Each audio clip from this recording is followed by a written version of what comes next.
સુરતમાં જે પ્રકારે પૂરની પરિસ્થિતિ હતી જેના કારણે સુરતીઓને ઘણું નુકસાન થયું છે। ઘણા લોકો જે ઘણા વ્યાપારીઓ છે તેઓના માલને નુકસાન થયું છે, કોઈકના ઘર વખરીને નુકસાન થયું છે। કહી શકાય કે સુરતની અંદર જ્યારે પૂર આવ્યું ત્યારે કરોડોનું નુકસાન થયું છે લોકોને।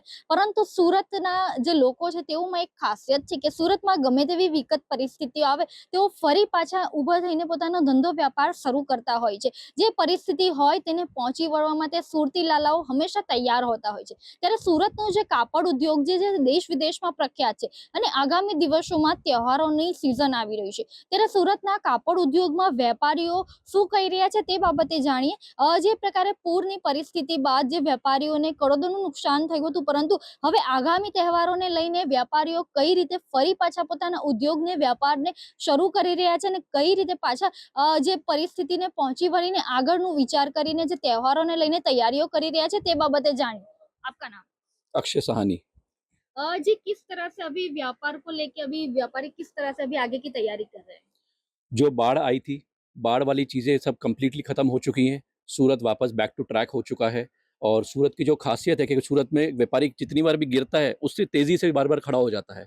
उसी तरीके से सूरत में उसने सारा अब आगे जो अपकमिंग सीज़न है, जब रक्षाबंधन आने वाला है जो एंड ऑफ अगस्त में, तो उसकी पूरी तैयारियाँ हो चुकी है। मार्केट में हलचल वापस शुरू हो चुका है और आगे बहुत अच्छा डिमांड की चीज़ों की बहुत ज़्यादा अच्छी एक्सपेक्टेशंस है लोगों को और व्यापारी भी काफ़ी मार्केट में आ चुके हैं।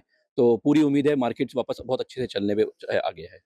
जैसे कि जिस तरह से अभी बाढ़ आई थी तो क्या लगता है व्यापारियों को कितना नुकसान हुआ है? कैसे व्यापारी अभी सब आगे के माल के लिए जो आमदनी है वो सब कर कर पाएंगे? नुकसान काफ़ी जगहों पे हुआ है, बहुत ज़्यादा नहीं हुआ पर कुछ-कुछ जगहों पे काफ़ी जहाँ लो मार्केट्स थे, पार्किंग्स थी, वहाँ पे काफ़ी बहुत नुकसान हुआ है।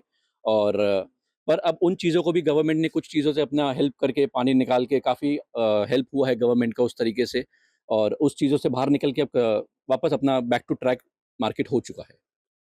જી, જે પ્રકારે આપણે જે વેપારી સાથે વાત કરી, આપણી સાથે બીજા પણ વેપારી છે, કઈ રીતે સુરતનો જે આ કાપડ ઉદ્યોગ છે જે ફરી ધમધમતો થયો છે તે બાબતે જાણીએ અને વેપારીઓ તહેવારોને લઈને કઈ રીતે તૈયારી કરી રહ્યા છે, કઈ રીતે તેઓ હવે આગળના ઓર્ડરોને પહોંચી વળવા માટે કરી રહ્યા છે તે બાબતે જાણીએ। જી, આપકા નામ?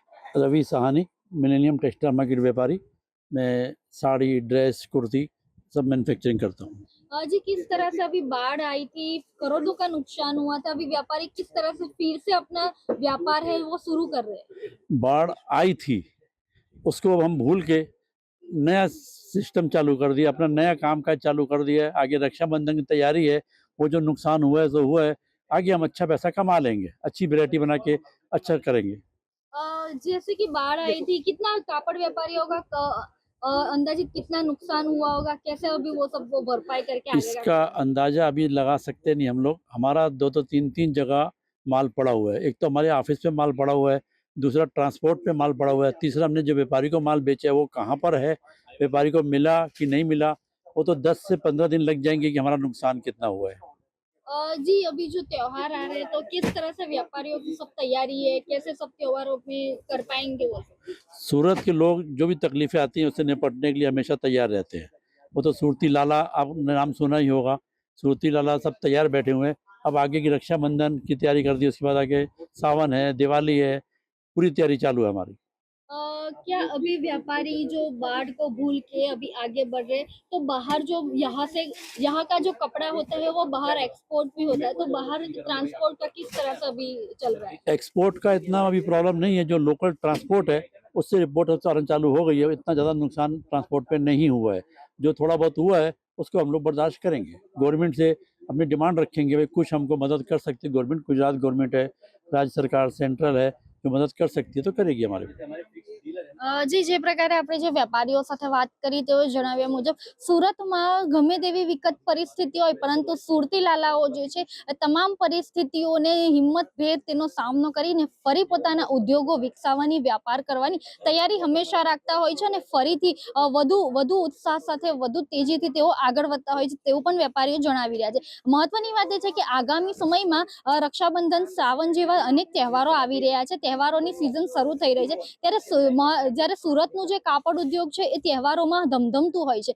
સુરતનું જે કાપડ જે છે કાપડ ઉદ્યોગનું અનેક માલ જે છે તે સુરતના બહાર શહેરોમાં, રાજ્યોમાં તેમજ દેશ વિદેશમાં પહોંચતો હોય છે. પરંતુ જે આ પૂરની પરિસ્થિતિને લઈને જે વેપારીઓને કરોડોનું નુકસાન થયું છે તેને ભૂલીને હવે વેપારીઓ ફરી પાછા બેઠા થઈને પોતાના ઉદ્યોગને ફરી આગળ વધારી રહ્યા છે અને તહેવારોની સિઝનને પહોંચી વળવા માટે તેઓએ તૈયારીઓ શરૂ કરી દીધી છે, જેથી કરીને તહેવારોમાં તેઓ આ જે પૂરના કારણે જે નુકસાન થયેલ છે તેનો ફરીથી તેઓ તહેવારોમાં નફો કરી શકે એ બાબતેની પણ વેપારીઓ દ્વારા પૂરી તૈયારી કરવામાં આવેલી છે. કેમેરા પર્સન સાથે રશ્મિ રાણા, રફતાર સુરત.